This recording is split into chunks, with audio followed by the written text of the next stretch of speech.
Nous sommes au cours 52. C'est un cours un peu spécial qui veut préparer l'ensemble des tout derniers cours qui vont venir.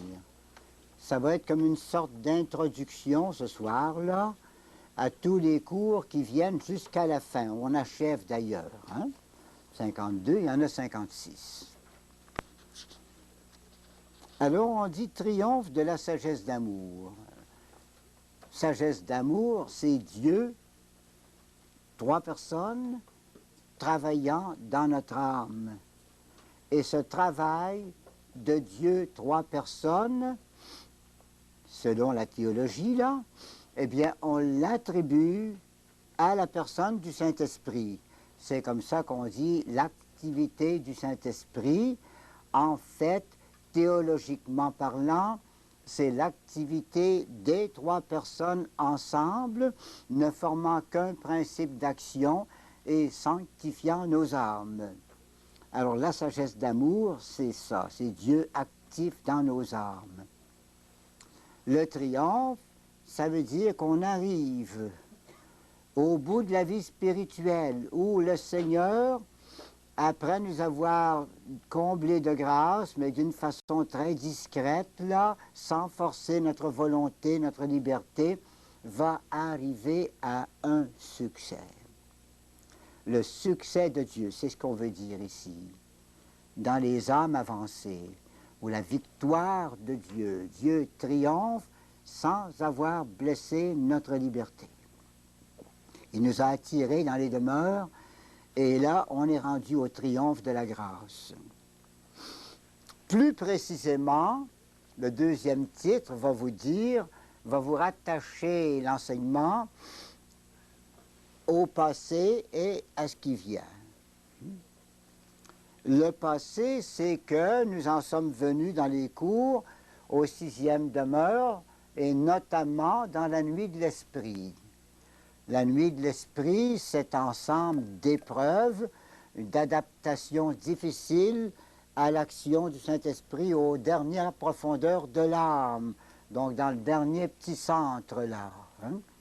Alors ce travail-là a été dur, vous vous en souvenez, dans les cours 46, 47 et 48, on a décrit les épreuves variées qu'on est exposé à endurer pendant ce temps-là.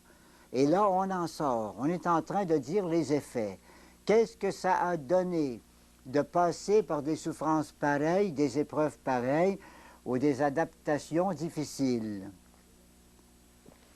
Il y aura trois effets. On en a vu deux. Les deux effets premiers, on les a vus la dernière fois. C'était la purification morale, purification de la conscience. On disait que ça équivaut à peu près à un purgatoire. Et le deuxième effet que nous avons vu, c'était le retournement psychologique. C'est-à-dire qu'on en est venu à un point où toute notre psychologie est retournée de côté. Regardez bien, je résume ce petit point-là parce qu'on n'y pense pas souvent. Premier âge, là, demeure 1, 2, 3. C'est nous qui nous allons dehors chercher notre nourriture spirituelle. On ne s'est pas encore aperçu des richesses intérieures. On le sait, mais on ne s'est pas aperçu encore des richesses intérieures. Et on cherche dans les livres, dans les retraites, dans les rendez-vous, dans les conférences, dans les échanges. On cherche un peu partout des choses qui pourront nourrir notre vie spirituelle. C'est le premier âge. Notre psychologie, elle est tournée vers le dehors. C'est d'ailleurs la même psychologie, ça, qui se vit en spiritualité, que dans les choses profanes. Dans les choses profanes, vous cherchez des cours, vous cherchez des rencontres, vous cherchez des carrefours, vous cherchez des explications de tout genre, et c'est du dehors que vous attendez une nourriture pour votre intérieur. La même chose en spiritualité pendant les trois premières demeures. Donc c'est nous pratiquement tout seuls qui faisons notre travail de sanctification. Le Seigneur est là, mais caché. Et on n'a pas encore remarqué son activité. Vient deuxième âge, quatrième et cinquième demeure. Dans ce deuxième âge-là, là, on commence à s'apercevoir que le Saint-Esprit nous donne par le dedans des nourritures, c'est-à-dire des effluves, des douceurs, des grâces de repos et de lumière, et ça ne nous arrive plus des livres. Même les livres se ferment, on peut dire. Vous avez vu ça longuement dans les quatrièmes demeures. On ne peut plus lire au moment de sa prière, on ne peut pas même réfléchir au moment de sa prière, il n'y a rien qui rentre. Hein? Mais pendant que rien du dehors ne peut entrer en vous, en même temps, quelque chose de plus intime qui vient de Dieu au fond de votre âme redescend sur vous. Alors vous retournez votre psychologie à ce moment-là, du moins en partie. À ce moment-là, quand on vit les quatrièmes demeures, qu'est-ce qu'on fait? S'apercevant que la nourriture spirituelle nous vient du dedans, on cesse de se tourner dehors pour chercher tout, et on se retourne en dedans pour recevoir, on devient passif, donc pour recevoir l'activité du Saint-Esprit. Ça va bien, on fait un beau bout comme ça. Arrivé à la dernière cloison, là, si tant est qu'il y a des cloisons, là. Arrivé à la dernière profondeur, qu'est-ce qui se passe là? C'est qu'on ne voit plus rien, ni dehors, ni dedans, qui puisse nous nourrir. Dehors, nos livres, c'est toujours la même chose. Quand on veut prier, les livres ne nous disent rien. Et même si on les lit, ça n'entre pas, ça ne se grave pas, ça s'efface à mesure. Alors du dehors, il n'y a rien. Du dedans, alors qu'on avait goûté du bonheur à servir Dieu, eh bien maintenant on ne goûte plus rien. Qu'on se tourne en avant vers le dedans ou en arrière vers le dehors, on ne trouve plus rien. Alors que voulez-vous qu'on fasse? On reste pris là, puis on attend. Et à ce moment-là, le troisième âge, là, c'est le Saint-Esprit tout seul qui fait en nous notre vie spirituelle, puisqu'on n'est plus capable de rien faire par nous-mêmes. Alors c'est le retournement complet. Dans le premier âge, c'était nous tout seuls. Dans le deuxième âge, c'était nous et qui courions au-devant du Saint-Esprit pendant que lui venait à nous. Et dans le troisième âge, on ne court plus, on arrête, puis il vient faire tout le travail lui-même. C'est ça qu'est le retournement psychologique. On l'a vu la dernière fois. Aujourd'hui, le troisième effet.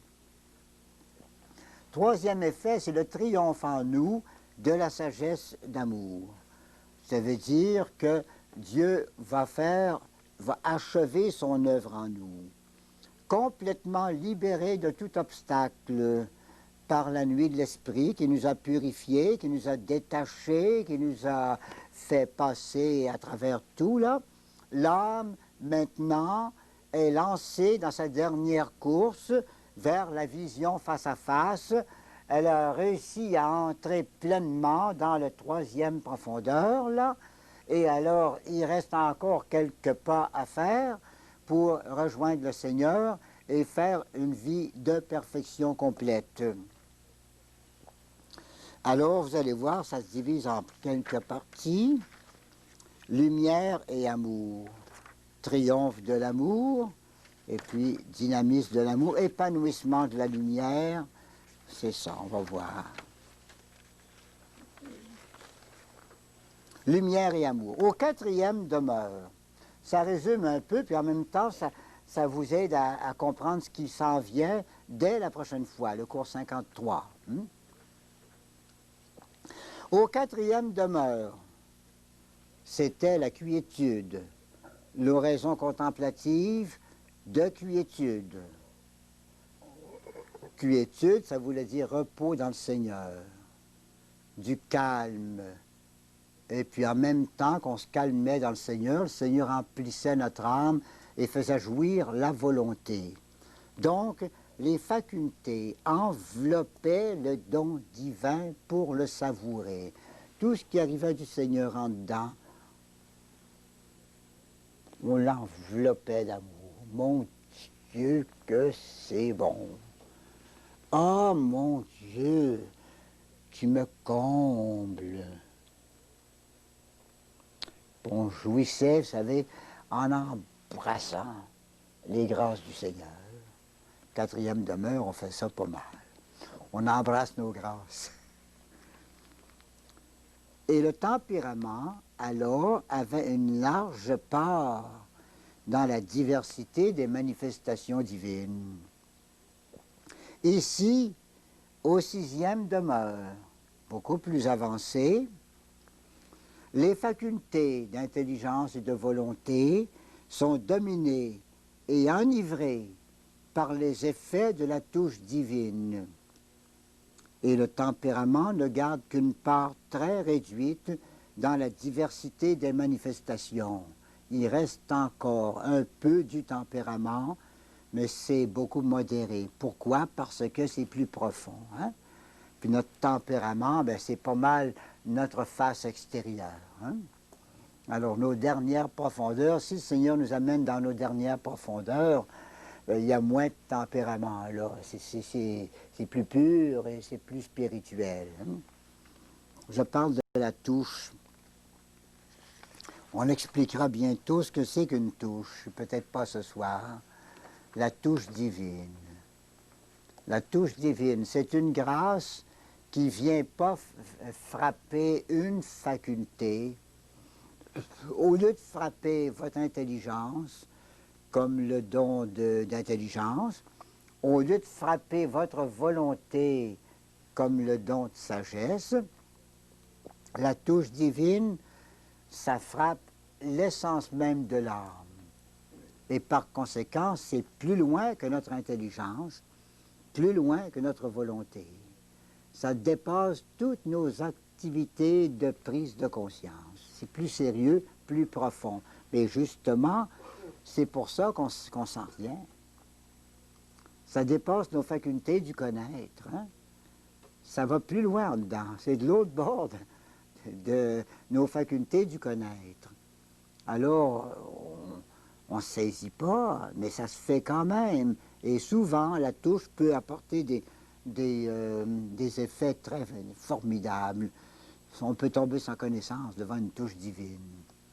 Si ça touche les derniers tréfonds de l'âme, là, c'est d'ailleurs la touche qui, ordinairement, provoque les extases. L'extase, c'est lorsqu'on n'est pas accoutumé aux touches divines, puis que ça commence à toucher. Alors on perd connaissance. Ça ne nous arrive pas souvent. Hein? Non, pas trop. Cette diversité qui reste encore un peu, c'est réduit, mais il en reste un peu, cette diversité est commandée par une disposition divine. Il faut toujours tenir compte de la volonté de Dieu. C'est évident. Et plus que jamais. Plus que jamais, c'est Dieu qui mène. Hein? Bon. Mais c'est commandé aussi, et de plus en plus, par la manière passive dont l'âme reçoit les communications de Dieu, ou encore du degré de purification déjà réalisé. La manière passive, c'est la manière de recevoir. Vous allez me comprendre. Prenez des comparaisons assez vulgaires, si vous voulez, mais pas méchantes, pas mauvaises, là. Des gens qui font pas mal la vie d'amour, hein? Bon, ben c'est beau, hein? Ben ils vont dire, la femme que je veux embrasser, là, hein? Bon, ben, elle a une bonne manière de se laisser embrasser, hein? Puis il y en a d'autres, la manière de se laisser embrasser n'est pas si bonne. Si vous voulez recevoir une caresse, recevoir une manifestation d'amour, il y a des manières, des nuances là-dedans qui peuvent varier d'une personne à l'autre. Hein? On dit, cette personne-là, elle se laisse embrasser, c'est agréable, puis l'autre, ben, attention, à chaque fois, ça va être une petite victoire. Hein? C'est pas si facile, hein? Il y a différentes choses comme ça. Eh bien, transposez ça dans le spirituel. Hein? Dieu est là qui va vous toucher, qui va vous embrasser. Il va toucher, c'est une substance divine qui va toucher notre substance spirituelle de l'âme. Hein? Alors, cette âme-là qui va se trouver touchée par un être très supérieur, elle va réagir un peu diversement. Ce ne sera pas exactement pareil chez toutes les personnes, la manière de recevoir la touche. Je pense que ma comparaison de tout à l'heure, c'est ça, vous savez. Hein? Tout le monde ne reçoit pas les caresses de la même façon. Hein? Ici, ben, c'est des caresses très spirituelles qui dépassent tout le sensible. Et même là, il y a encore différentes manières. Hein? Au début de cette nuit, la nuit de l'esprit, au début, quand ça a éclaté, qu'on est tombé dans le noir tout d'un coup, là, ce n'était pas encore la flamme d'amour. Moi, je dirais que c'était une braise, mais c'était pas une flamme. Hein? Le feu était là, mais ça flambait pas. Hein? C'était pas la flamme d'amour qu'on verra dans les cours qui viennent là, mais un amour estimatif de Dieu. Je me suis fait critiquer une fois pour ce mot-là. Hein? En tout cas, je l'ai trouvé dans Je veux voir Dieu, il est là, ce mot-là. Et le sens du mot, ça voudrait dire amour d'estime, amour d'appréciation. Hein? Peut-être qu'on va comprendre mieux avec cette nuance-là. Hein? C'était un amour d'appréciation de Dieu, une sorte d'amour d'appréciation, fruit du don d'intelligence. On comprenait que Dieu doit être aimé, puis on disait, ben oui, je l'aime. Vous aime, ben oui, je vous aime. Mais on ne sentait pas la flamme. Hein? Toujours dans nos comparaisons, dans l'amour, là. Il y en a qui s'embrassent avec feu, puis d'autres, c'est plus froid. Il y en a qui diront, ben oui, je t'aime bien. C'est tout. Je t'aime. Puis d'autres, ben, par exemple, oh là là, hein? Ben, même transposer ça spirituellement, les mêmes phénomènes ou les mêmes variétés se retrouvent. Puis, vers la fin de la nuit, qu'est-ce qui va arriver? Vers la fin de la nuit, là, viennent les flammes d'amour, fruit d'une touche de la divinité et du don de sagesse. Cette fois-ci, il y a des touches. Alors, une touche. Dans une âme déjà habitée par le feu de l'amour, une touche, ça fait flamber. Quand Saint Jean de la Croix nous parle de la vive flamme d'amour, c'est ça. C'est pas rien qu'un symbole. Il parle d'une âme qui aime déjà le Seigneur, d'un amour estimatif, si vous voulez reprendre le mot, d'un amour d'appréciation, et qui, un beau jour, devant quelque chose d'extrêmement délicat, une touche divine, eh bien, voit la flamme monter. Vous avez remarqué dans le feu, hein, dans la fournaise, si vous allez brasser un petit peu le feu qui est là, hein, tout de suite, une flamme se lève. Hein.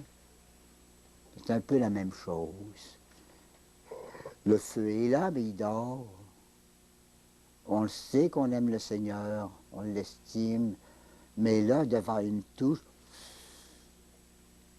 ça fait monter la flamme. Ces flammes sont comme le prélude des fêtes que la sagesse célébrera bientôt dans les facultés pour affirmer ses triomphes profonds dans la substance. Il y a pas mal de choses dans ces trois lignes-là. Il va falloir les expliquer avec un peu d'attention. Hein? Pas mal certain, à moins de l'avoir compris par ailleurs, là, que vous trouvez ça difficile, cette phrase-là. Hein? Donc, ces flammes sont comme un prélude des fêtes que la sagesse, Dieu, célébrera bientôt dans les facultés pour affirmer ses triomphes profonds dans la substance de l'âme. Regardez bien. Un prélude, d'abord, avant que la fête arrive. Hein? On commence à bordasser, comme on dit, hein? Avant la fête, là. Un prélude des fêtes. Il y aura des fêtes que la sagesse d'amour va célébrer.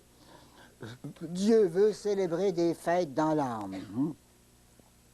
Il va célébrer dans les facultés, intelligence, volonté. Hein? C'est les facultés, c'est l'esprit. Hein?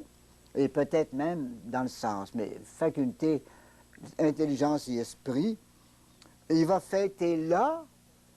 Pourquoi? Pour affirmer ses triomphes profonds dans la substance de l'âme.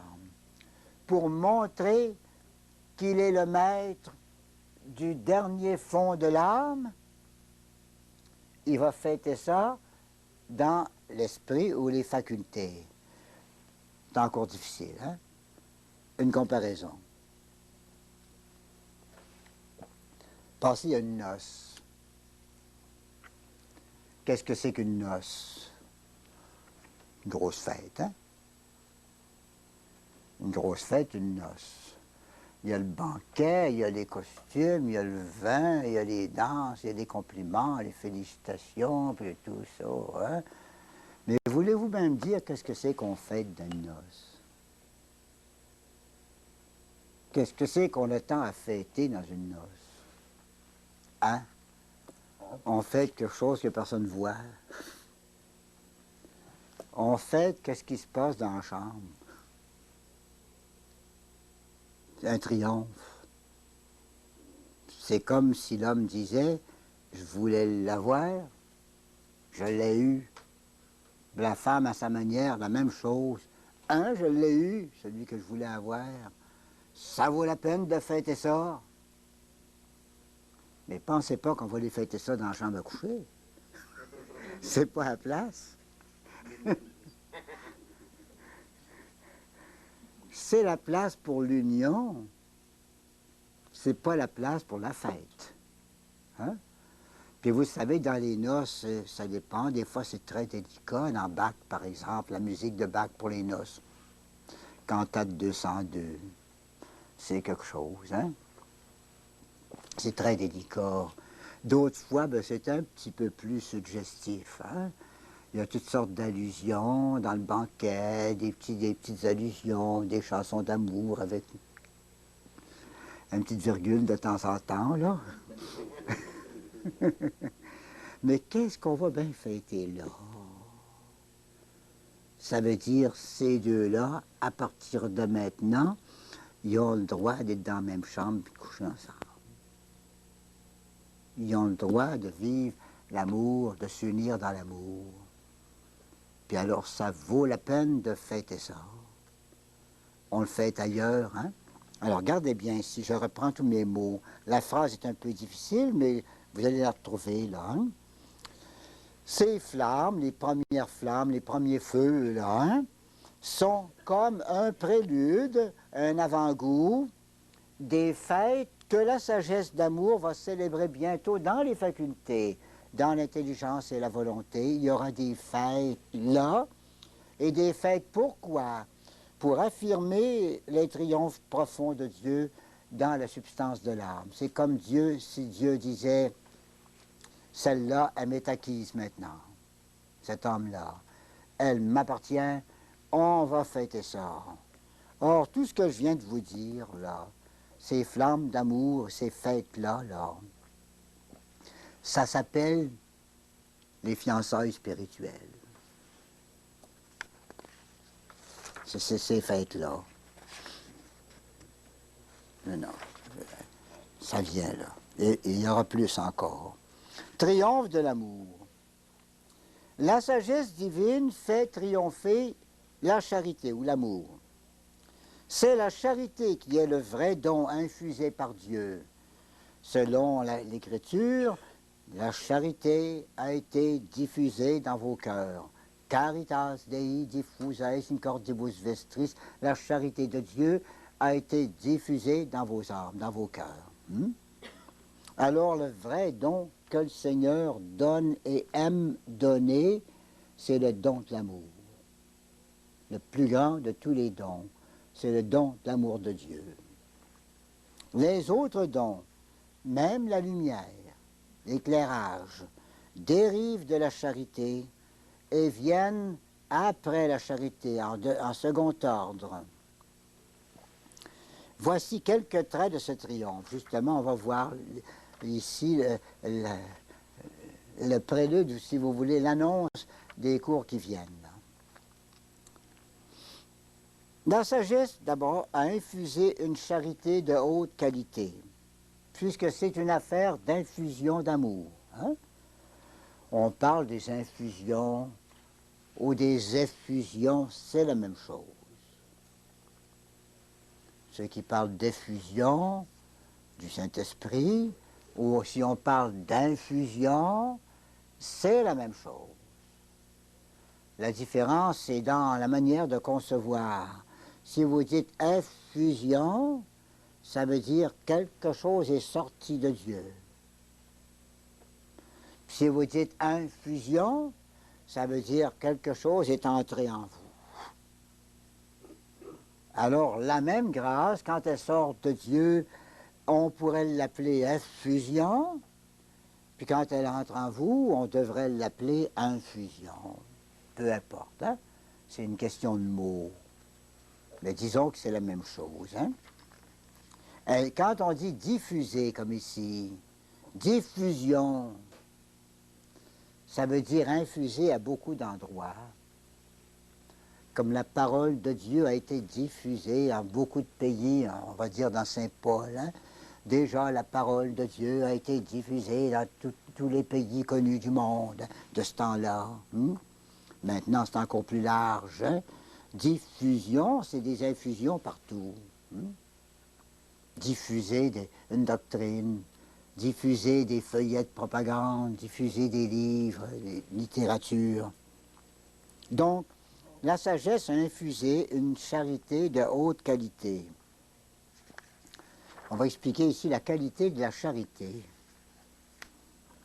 La perfection de la charité, ou la qualité, mais aussi la perfection de la charité, vient non pas de son intensité, pas parce qu'on aime fort, ou de ses manifestations, parce qu'on aime en sautant, en trépignant, en dansant. Ça vient de sa qualité.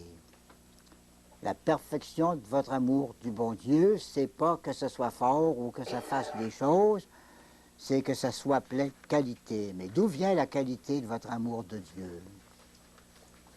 La qualité s'exprime symboliquement par la profondeur, d'abord par la profondeur où elle réside. Elle est d'autant plus profonde qu'elle est plus dégagée de l'humain. Hein? Profond, c'est quoi? Ben, c'est dépassé. Hein? Plus vous dépassez d'appartement, plus vous êtes profond dans le palais, hein, dans le château. Si vous entrez dans un château, puis vous dites, j'étais dans le château, c'est beau, mais tu vis telle grande salle, non, je ne l'ai pas vu. Je suis resté sur la galerie. Vous n'avez pas été en profondeur. Hein? Peut-être que vous direz, ben, j'étais dans le premier grand hall, là, c'est bien, mais tu n'as pas vu le dernier salon au centre, là? On ne s'est pas rendu là. Alors, ça a manqué de profondeur. La même chose quand on aime quelqu'un. Aimer quelqu'un superficiellement, par exemple, dire, oh, je t'aime bien, tu sais, des bons amis, nous autres. Pas grand-chose, ça.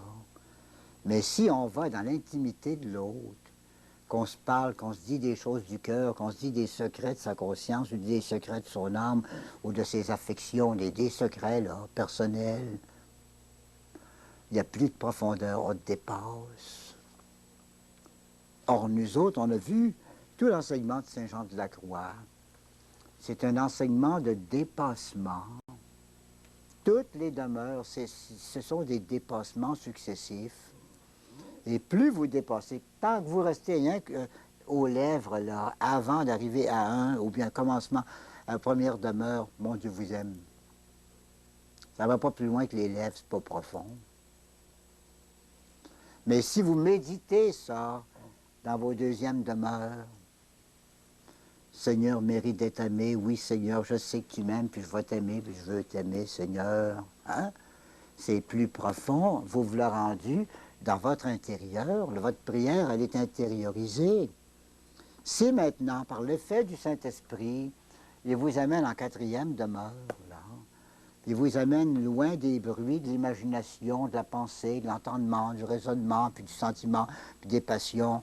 Il vous amène plus loin dans le deuxième rang, là, dans la deuxième profondeur, beaucoup plus profond.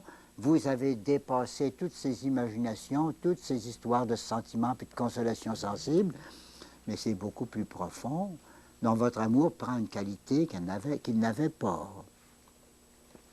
Et maintenant, si le Seigneur vous appelle encore plus loin en dedans, vous allez dépasser même la consolation spirituelle, toute prise de conscience plus ou moins sensible. Ça va être encore beaucoup plus profond. Or, c'est le premier signe de qualité de votre amour. Votre amour est d'autant plus de qualité qui vous amène plus profondément dans la rencontre avec le Seigneur. La qualité s'exprime aussi d'une deuxième façon par l'exclusivité de l'action de Dieu, la passivité plus complète. Avant, je le disais, dans justement le retournement psychologique, et j'ai résumé tout à l'heure, là, avant, il y avait un peu des deux. Il y avait le Seigneur qui se dardait sur vous, là, avec ses grâces, puis il y avait vous qui vous dardiez sur le Seigneur, avec vos élans, hein, personnels. Alors, ce n'était pas le Saint-Esprit tout seul qui faisait le travail. Ce n'était pas l'exclusivité du Saint-Esprit. Quand ce sera le Saint-Esprit tout seul, vous serez parfaitement passif et votre amour sera beaucoup plus parfait, il sera de qualité supérieure. Troisièmement, la qualité s'exprime aussi par une capacité plus haute capacité spirituelle à recevoir les dons plus élevés. Plus on devient capable de recevoir des choses élevées, plus c'est un signe qu'on a approfondi. La même chose d'ailleurs. Hein? Les petits-enfants, qu'est-ce qu'on fait? Des bonbons. Hein? La tire de Sainte-Catherine. Des bonbons de Noël. On les a, ou bien quelques sous. Un peu plus tard, on leur donne des images, des petits livres. Puis plus ça va, plus on va leur donner des choses de qualité qu'ils vont apprécier davantage. Peut-être un jour un beau livre. Ils vont être capables d'apprécier davantage. Donc, capacité à recevoir des dons supérieurs, c'est un perfectionnement, ça aussi. Hein? C'est de la qualité. Ici, donc, puisque ça c'est le principe, ici, en cette fin de la nuit spirituelle, l'âme complètement purifiée, dégagée, on l'a vu par les deux premiers effets de la nuit de l'esprit, l'âme a trouvé une solitude, elle s'est isolée, ça veut dire qu'elle a dépassé tout le reste.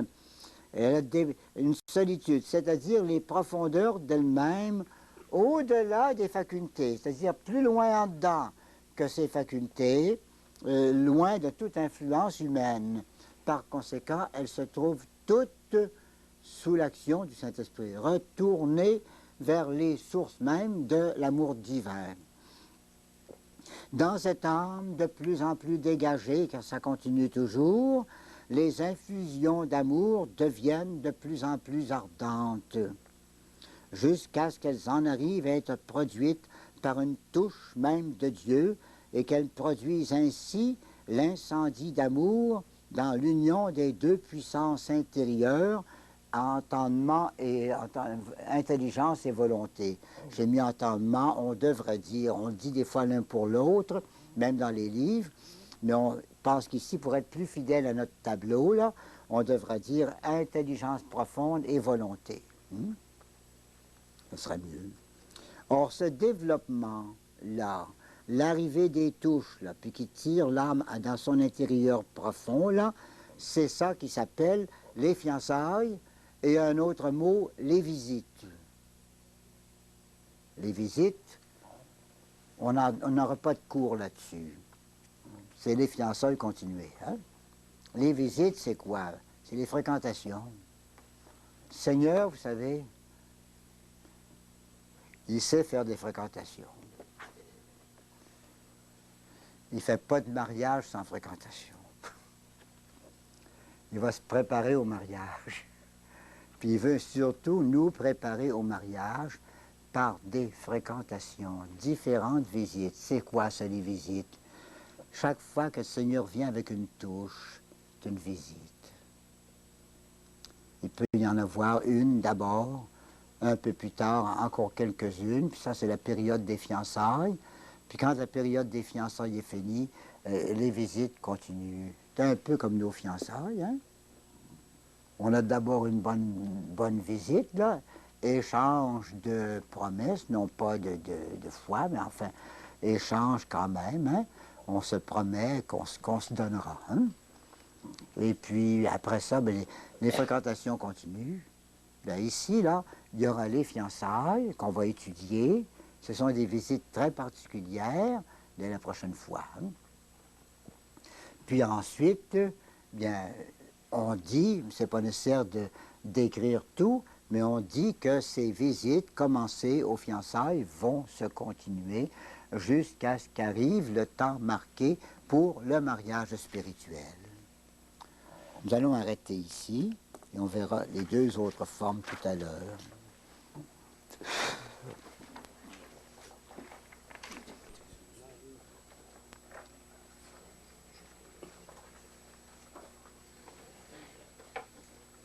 Ah, nous sommes à la page 219, c'est ça, hein?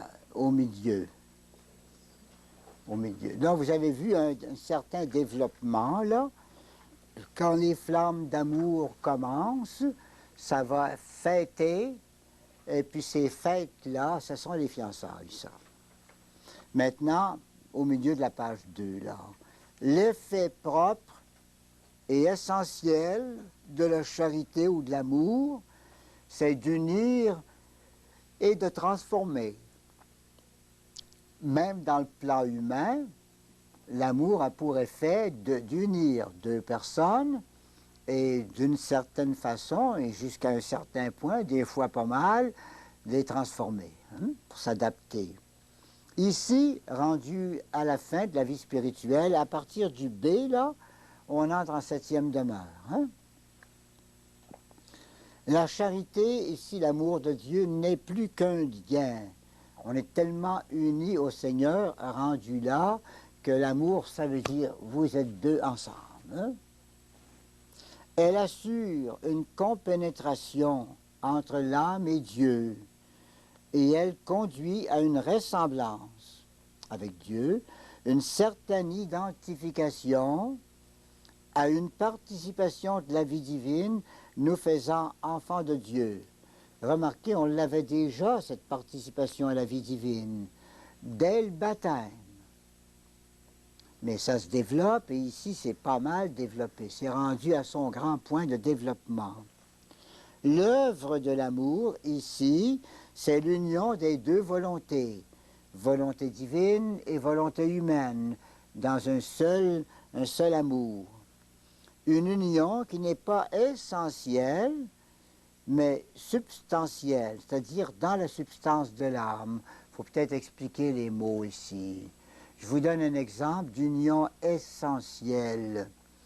L'union de notre âme et de notre corps. Ça, c'est essentiel. Notre corps n'est pas un corps humain s'il n'est pas uni à notre âme.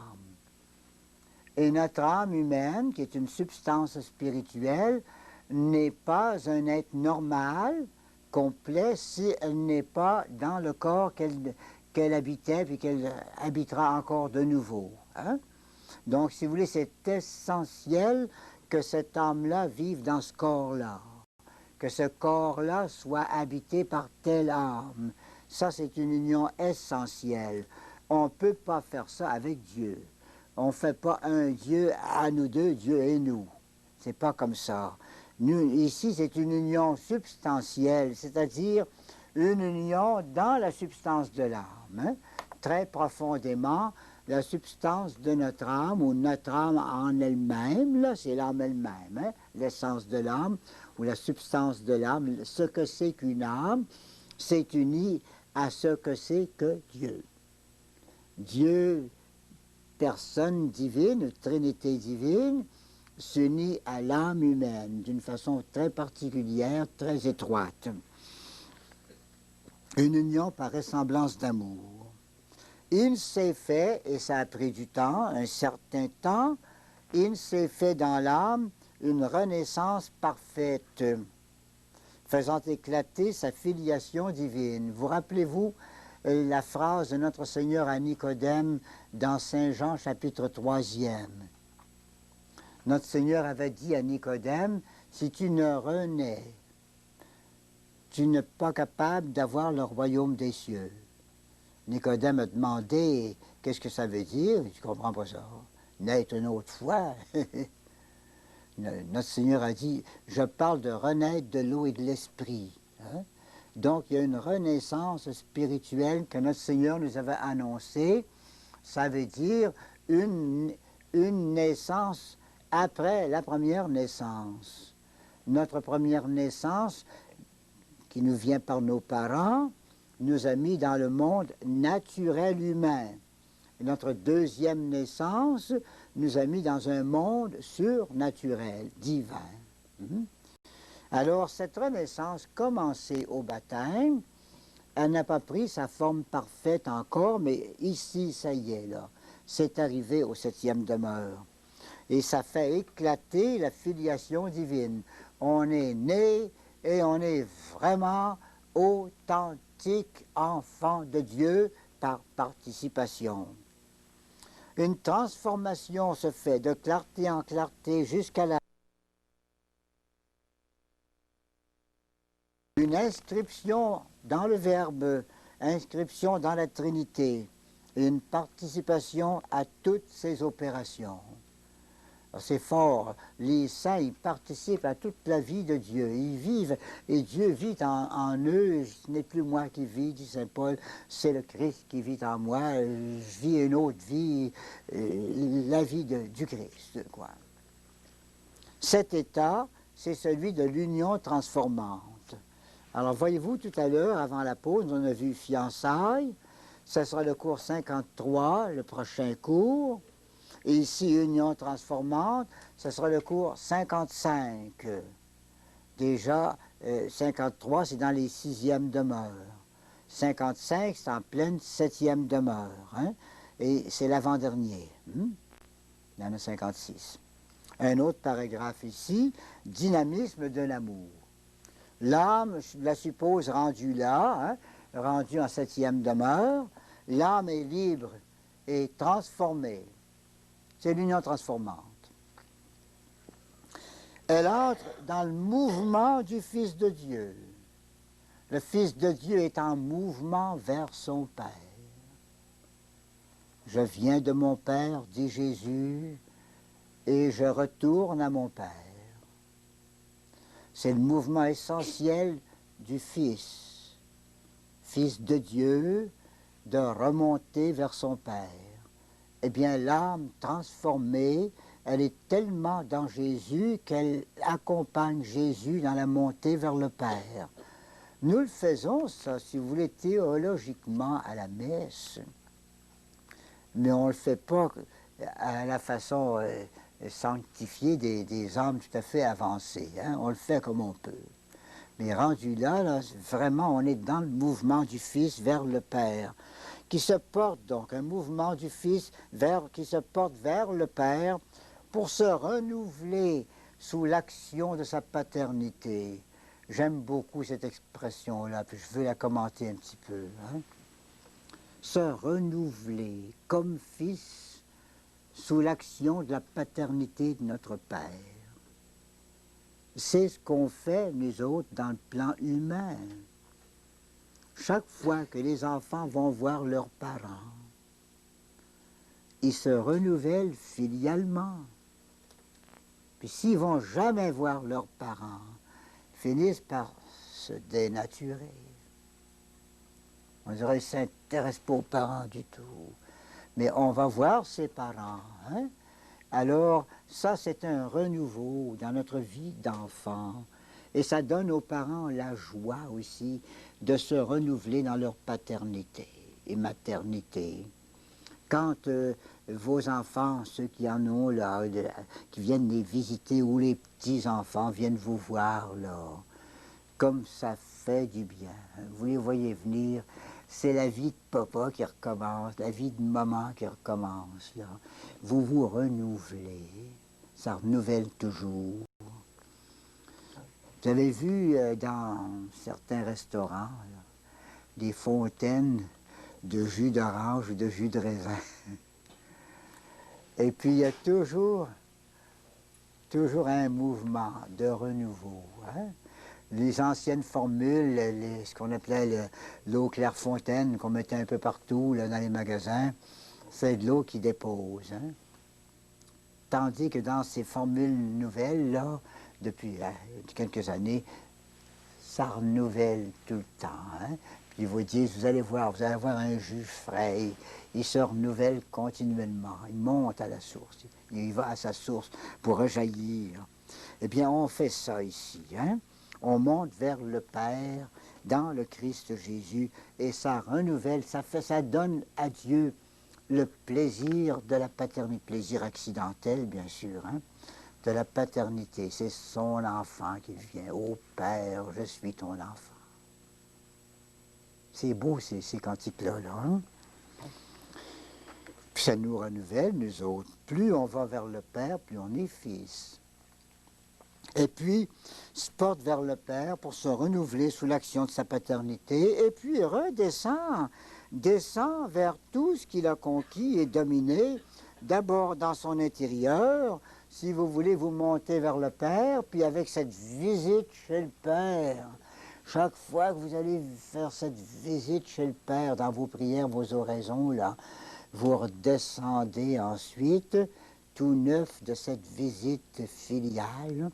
Vous redescendez en vous-même et ça va sanctifier votre substance de l'âme, vos facultés et même vos puissances sensibles. Chaque fois que vous allez vous renouveler, là, vous revenez plus jeune pour redescendre vers vos activités de vie, pour déverser sur elles les nouveaux trésors puisés en Dieu. Vous allez en chercher dans le Seigneur puis vous rapporter ça tout le temps. Et puis même, ça descend aussi, pas seulement vers tout ce qui a été conquis en nous, mais vers le prochain, vers le monde et vers les âmes. Où, comment, eh bien, c'est selon la volonté de Dieu.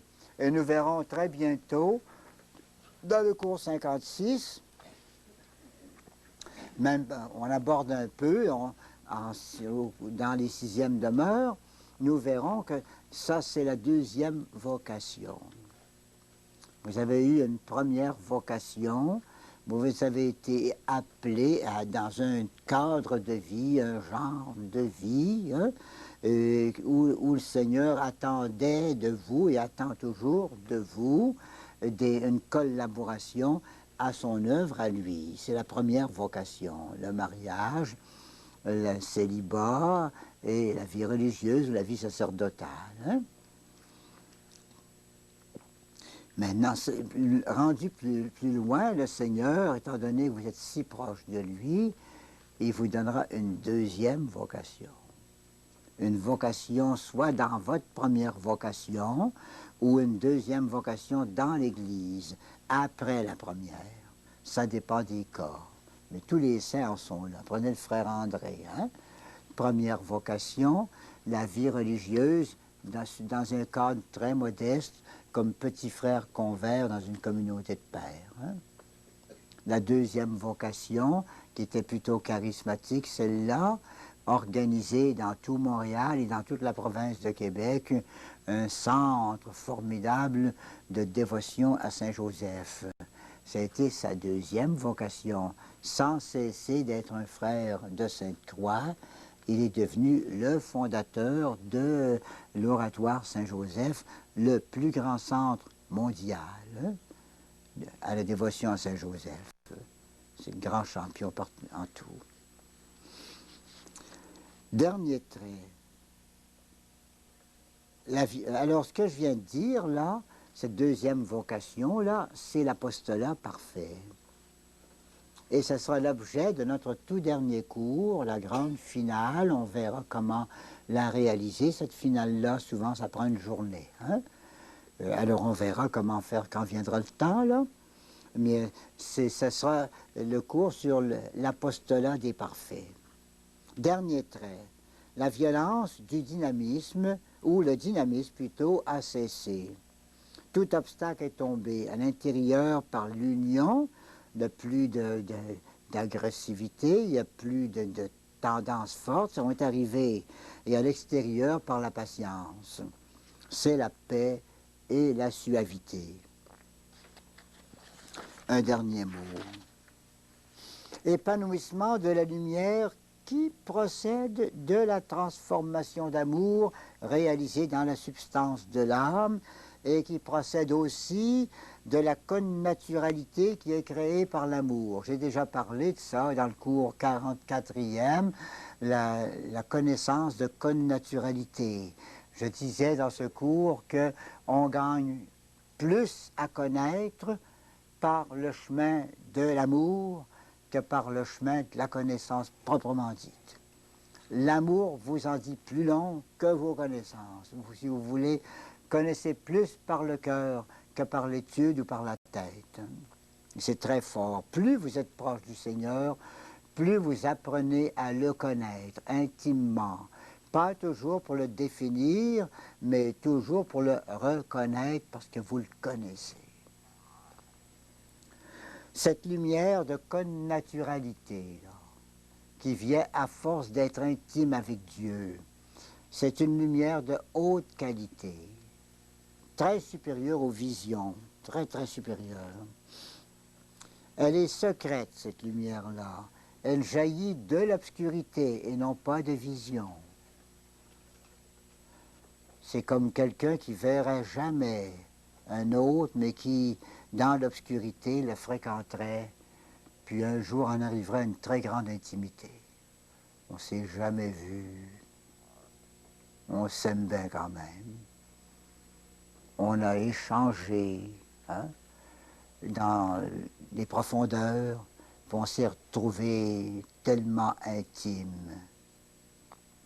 Alors c'est de haute qualité, ça jaillit de l'obscurité. Remarquez bien, il peut y avoir des connaissances qui jaillissent de visions.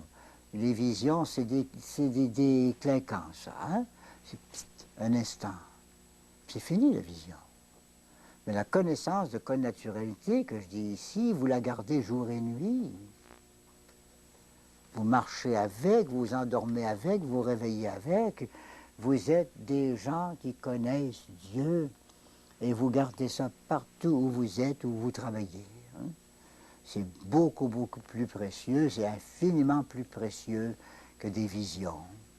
Donc ça jaillit de l'obscurité. Restant enveloppé dans l'obscurité, même dans les cas des lumières les plus hautes et de visions extraordinaires, il peut arriver à travers ça une vision en passant, un petit éclair. Hein? Mais l'éclair, vous savez, ça ne dure pas. Ça ne dure pas. Et ça peut arriver, simplement. Mais vous, aussitôt après une vision qui serait possible, là, vous retombez dans cette connaissance si profonde, si intime, et qui ne se dit pas avec des mots. C'est comme ceux qui s'aiment beaucoup sur la terre, des époux, par exemple, là, qui s'aiment beaucoup. Il peut arriver de temps en temps un petit éclair, hein? Ça va être des noces d'argent, des noces d'or. On va sortir quelque chose de fin, quelque chose de beau. Là. Ah, c'est-tu bien dit un peu. Hein? Ah, c'est une fête, on fête ça. Mais après, là, vous retombez dans votre connaissance amoureuse mutuelle, là, puis vous gardez ça. Et ce que vous gardez après le passage est encore bien plus précieux que ce qui est arrivé pendant la fête. Hein? La fête est une fête. Une fête, ça passe.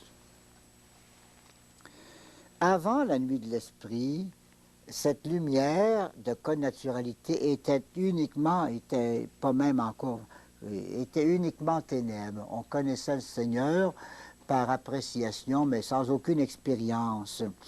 Après la nuit de l'esprit, avec les fiançailles qui ont commencé, là, Cette lumière est clarté d'aurore, baignant encore dans l'obscurité, mais annonçant déjà le grand jour du ciel, l'aurore. D'ailleurs, ces visions, s'il y en a, si elles font briller quelques merveilles particulières en passant, elles découvrent surtout la profondeur du mystère. Un jour, saint Thomas d'Aquin, à la fin d'une messe, il a eu une grande vision. Une vision, une extase, puis dans son extase, une grande vision. Là. Tout le monde attendait. Qu'est-ce qu'il y a que sa messe finit pas?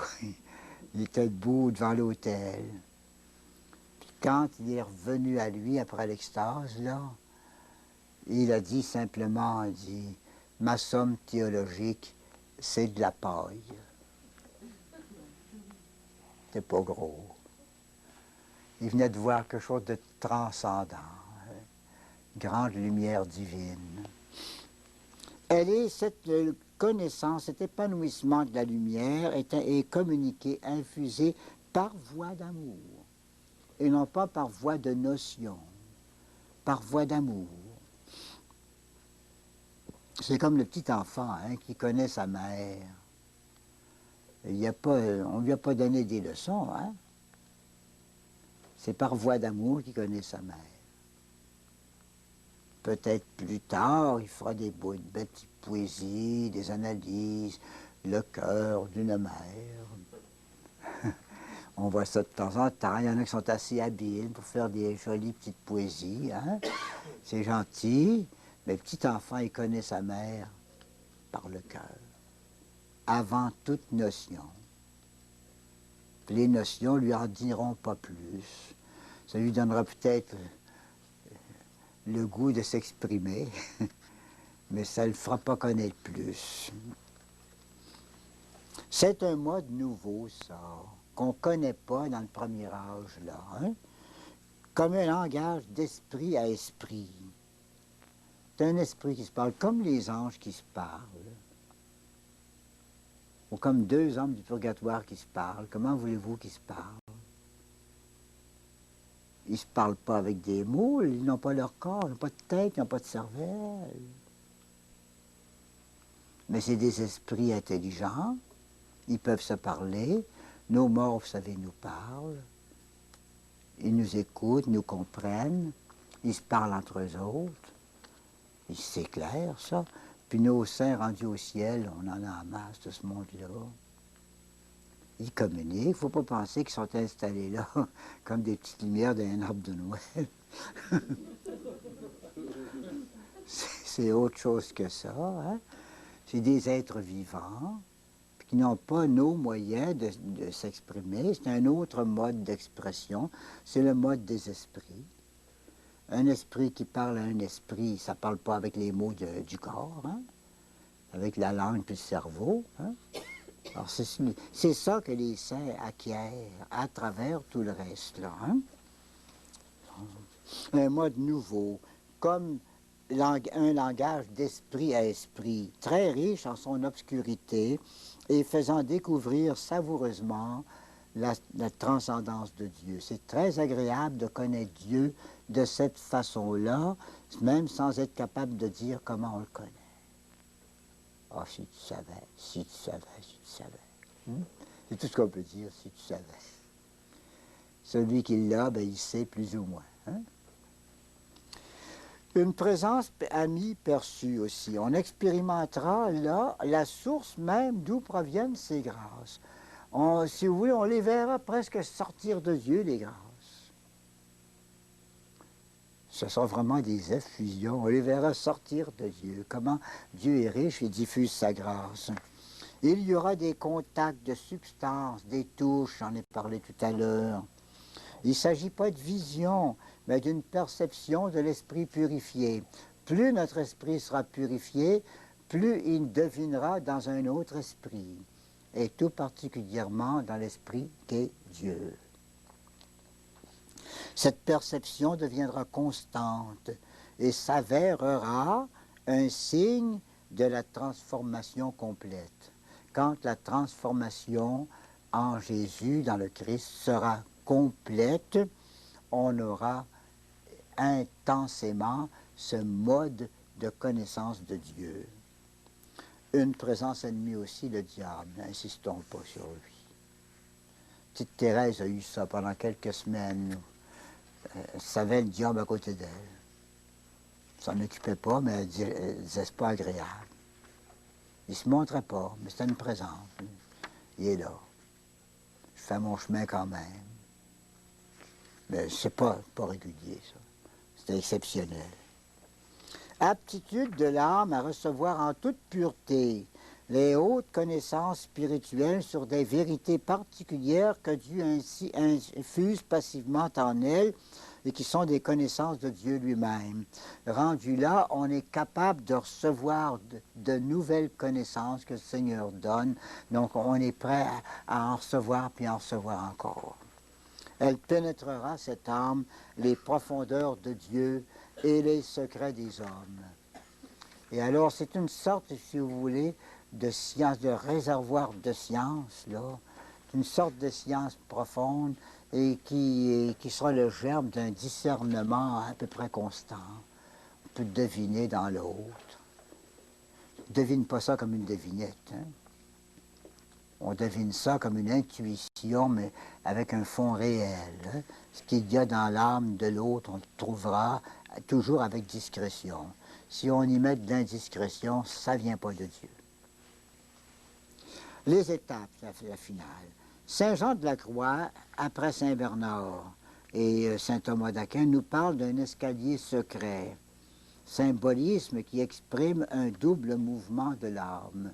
L'âme sainte, elle a ce double mouvement. Quant aux dispositions, et il y a deux choses à distinguer. Si vous avez sur vos feuilles, quant aux dispositions de l'âme, et un peu plus bas, là, quant à la croissance même de la charité. Hein? Quant aux dispositions de l'âme, il nous parle d'un mouvement de montée et de descente. Ça veut dire qu'il y a des journées où il vous semble que ça monte dans la vie spirituelle, des journées où il vous semble que ça ne monte pas, même que ça descend. Et pourtant, vous ne baissez pas.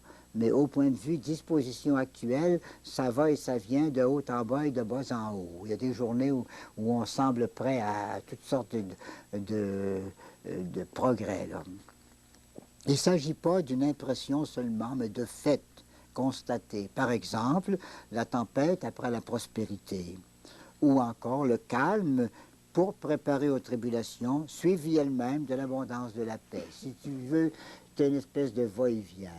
De temps en temps, on dirait que vous êtes tourné par en haut, ça c'est la paix, la tranquillité. D'autres fois, vous êtes tourné plutôt en bas, et c'est toutes sortes d'épreuves qui vous arrivent et qui font mal, et puis ça repartira en haut.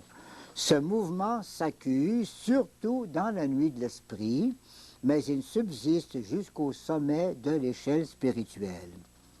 Maintenant, ici, remarquez-le, c'est pas assez dit ça.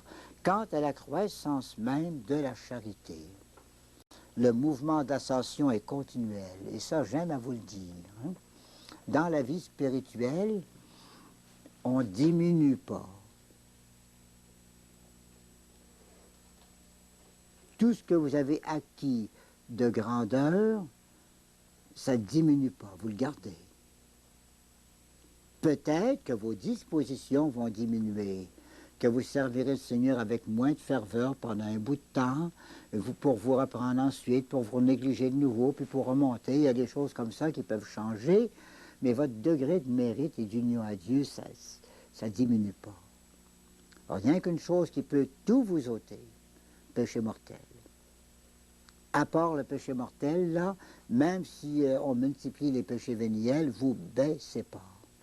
Vous baissez dans la ferveur.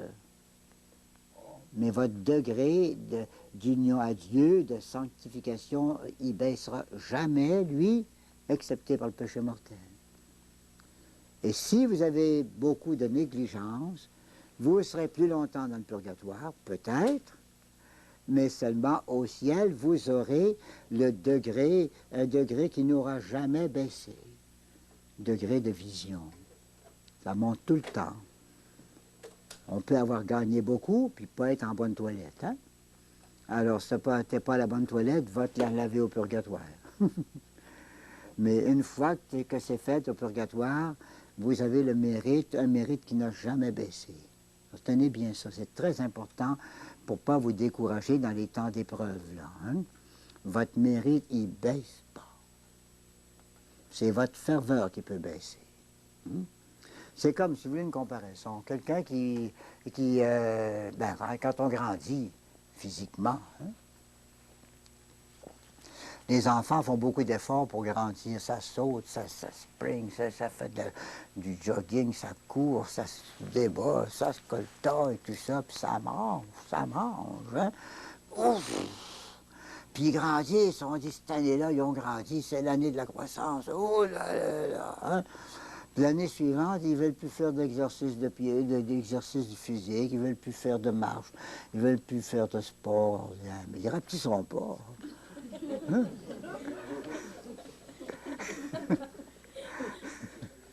Ils ne rapetisseront pas, mais ils vont garder ce qu'ils ont, seulement ils ne grandiront pas. Hein? Ils vont arrêter de grandir. C'est un peu la même chose dans la vie spirituelle. Donc, quant à la croissance même de la charité, le mouvement d'ascension est continuel. Cette ascension, des saints comme Saint Bernard, Saint Thomas et Saint Jean de la Croix aiment la décrire sous différents degrés très détaillés. Ils vont jusqu'à même 10 degrés. On peut trouver dans Je veux voir Dieu à la fin, là, et qu'on retrouve surtout dans Saint Jean de la Croix, très détaillé, plus détaillé encore dans les œuvres mystiques de Saint Bernard. Beaucoup de degrés d'amour, une dizaine. Je les ai lus, et puis plusieurs autres les lisent. On a l'impression que c'est pas facile à démêler ces degrés-là. Hein? Alors, si vous voulez, on les néglige, vous les lirez dans Je veux voir Dieu ou dans Saint Jean de la Croix, si vous voulez. Mais ces classifications très finement nuancées, trop même pour nos esprits modernes, on n'aime pas tellement ça, les petits degrés-là, apparaissent peu clairement d'ailleurs dans les âmes concrètement en marche. Passons plutôt à une échelle comportant 3 degrés larges. Premier degré dans l'épanouissement de l'amour, l'épanouissement de la lumière contemplative, les fiançailles. Prochain cours, 53. Deuxième degré, la transformation réalisée par l'amour. Union transformante, cours 55e. Mariage spirituel et union transformante. Efficience extérieure, l'apostolat. Voyez-vous, c'est toujours, puis vous le voyez là, ça se tient ça. Connaître, aimer et servir. Ce qu'on fait un peu tout le temps, chez les saints, vous le trouvez en grand. Épanouissement de la lumière, donc ils vont mieux connaître le Seigneur dans les fiançailles. Hein? Transformation réalisée par l'amour. L'amour va avoir fait tout son plein d'activités dans cet homme-là. Et le résultat, l'efficience, ou si vous voulez, l'apostolat parfait. Pour le royaume de Dieu, le Seigneur veut des saints transformés. Et pour conduire à la transformation, il nous a envoyé le Verbe et la lumière. Alors vous avez la lumière, l'amour et l'action. Dieu nous a créés pour le connaître, l'aimer et le servir.